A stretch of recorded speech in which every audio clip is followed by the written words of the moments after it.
Doctor सीमा हमारे साथ जुड़े हुए एनसीपी के प्रवक्ता है। राज ठाकरे आज जब अपनी बात रख रहे थे तो उन्होंने ये भी कहा कि ये एक सामाजिक विषय है, ये कोई हिंदू मुस्लिम का विषय नहीं है। हमें परेशानी लाउड स्पीकर से है। लाउड स्पीकर से क्यों अजान दी जाए या लाउड स्पीकर से क्यों इतनी जोर जोर से मंदिर की आरती की भी आवाज आए। देखिए मैम, ये सब कहने की बातें हैं कि ये इसको कम्युनल बनाया जा रहा है और ये एक सोशल इशू तो है, पर जिस तरह के आप कहते हैं कि हम अजान के सामने खड़े होकर हनुमान चालीसा पढ़ेंगे, तो आप वंदे मातरम क्यों नहीं गाते? अगर आपको करना है तो आप एक हनुमान चालीसा जैसी चीज आप कहते हैं कि पढ़ेंगे। आपको देखिए ये बिल्कुल, जैसे मैं मनीषा जी से बिल्कुल सहमत हूँ कि ये केवल उनके वर्चस्व की लड़ाई है। अपनी खोई हुई जमीन को पाने के लिए वो ये सब कर रहे हैं और कुछ भी नहीं है। और इनकी वजह से देखिए जो कुछ भजन वजन कुछ लोगों के कानों में चला जाता था, जो हम लोग जैसे बिजी लोग होते हैं जो कि एक अपने काम को ही एक वर्शिप समझते हैं, शायद वो इतना मंदिर नहीं जा पाते क्योंकि शायद हम लोग डॉक्टर्स हैं। अगर हमारे सामने कोई इमरजेंसी पेशेंट बैठा हुआ है तो हम पहले उसको देखेंगे, ना कि हम मंदिर चले जाएंगे। हमारे लिए तो वही मंदिर है। तो आते जाते लोगों के कान में कुछ भजन वजन पड़ जाते थे, आज वो भी बंद हो गए। और देखिए मैं आपको बताऊँ, महाराष्ट्र में एक विलेज है, नाम है उसका ढालिया पिवंडी, जहाँ 2500 पॉपुलेशन है और वहाँ के 600 मुस्लिम फैमिलीज हैं, जिन्होंने ये बोला कि हमें तो कोई लाउड स्पीकर हटाने की कोई ज़रूरत ही नहीं है, हमारे में इतना प्रेम भाव है, हमें कोई ऑब्जेक्शन नहीं है। तो लोगों के दिलों में प्यार है। पर ये लोग जो है इस तरह की बातें करके आज देश में जहाँ इतनी समस्याएं चल रही हैं, जहाँ बेरोजगारी, आप देखिए आज CMII की रिपोर्ट आई हुई है, आप वो देखिए, आज रेपो रेट कहाँ चला गया है, ये देखिए आप। RBI की मेरे ख्याल से अभी कॉन्फ्रेंस हुई थी। तो ये चीज़ें इनके लिए इम्पोर्टेंट नहीं है इनके लिए। और अगर आपने ये इशू उठाया भी है तो एक पैन इंडिया इशू है। हमारे गृह मंत्री जी ने अपील करी है कि पूरे देश के लिए एक कानून बनाना चाहिए। आप बिहार में आपके जो अलाइज हैं, नीतीश कुमार साहब बोलते हैं कि नहीं ये तो कोई इशू ही नहीं है लाउड स्पीकर, वहाँ आप जाके नहीं बोल सकते। आप महाराष्ट्र में उत्तर भारतीयों को मारते थे, वहाँ आप जाके क्यों नहीं बोलते नीतीश कुमार से कि आप लाउड स्पीकर निकालिए? तो पैन इंडिया इशू है और इसे पैन इंडिया एड्रेस करने की जरूरत है। और देखिए इसको हम लोग फॉलो कर रहे हैं, सुप्रीम कोर्ट के सारे गाइडलाइंस फॉलो हो रहे हैं महाराष्ट्र में।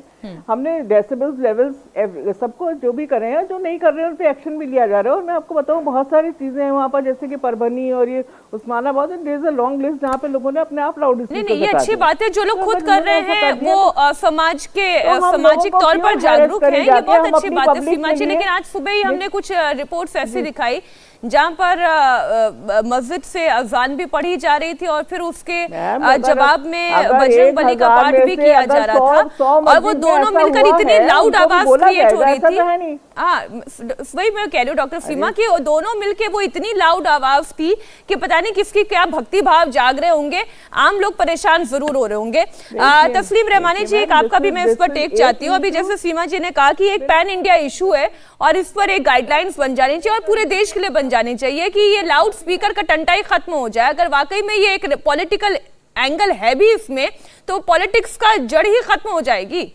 क्यों लाउड स्पीकर में कुछ भी बजे, इतना लाउड बजे कि आम लोगों को परेशानी हो?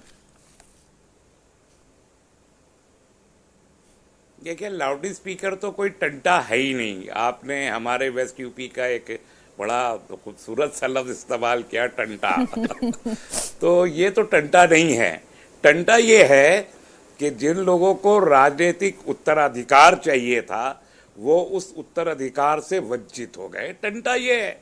और सारे देश का टंटा यही है कि सबको अपना राजनीतिक उत्तराधिकार चाहिए। ये GVL नरसिम्हा जी का भी है। वो उनकी प्रॉब्लम, मूल प्रॉब्लम जो वो आइडियोलॉजी की बात कर रहे थे, मूल प्रॉब्लम ये है कि वो जिसके सहारे अपनी कश्ती, अपनी नैया खेल रहे थे महाराष्ट्र में, वो उनसे अलग हो गया। उनका एक ट्रेडिशनल एलाई अलग हो गया। तो अब ये अधर में टंगे हुए ये।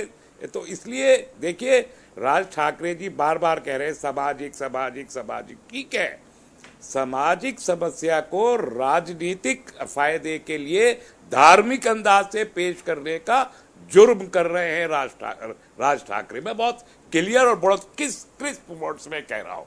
इसलिए जहां तक लाउड स्पीकर, हमको तो कोई दिक्कत नहीं है। It's a non issue, highly a non issue.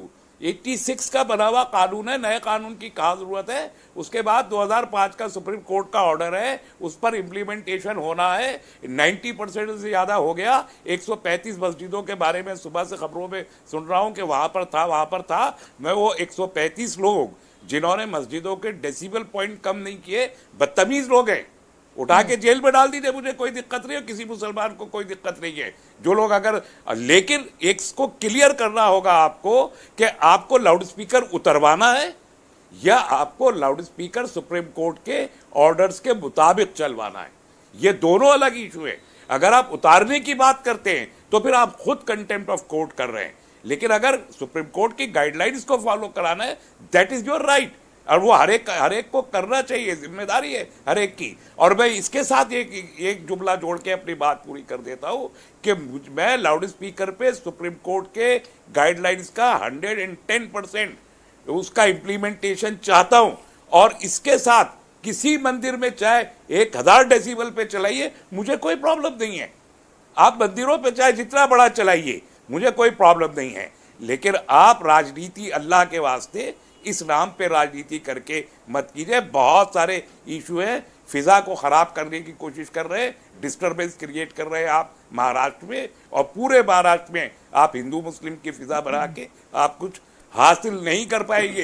BJP loose कर रही है। नहीं, लेकिन तस्लीम जी वही बात है, वो ये कह रहे हैं कि आप इसमें पॉलिटिकल एंगल ढूंढ रहे हैं। पॉलिटिकल एंगल हो भी सकता है, कुछ दिखाई भी देता है, उसमें कोई दो राय नहीं है। मैं राव साहब आप ही के पास आ रही हूँ, जाहिर है हम थोड़े ढूंढ रहे हैं। बिल्कुल बिल्कुल, मैं तो आपसे कह ही रही हूँ कि पॉलिटिकल एंगल तो इसमें स्पष्ट दिखाई दे रहा है, और राजनीति जब तक नहीं होती तब तक मैं भी यहाँ पे चर्चा के लिए सभी प्रवक्ताओं को थोड़ी ना बैठाती। इंडिया टीवी हर वक्त हर जगह डाउनलोड करने के लिए सर्च करें India TV news Google play store या ऐप स्टोर पर।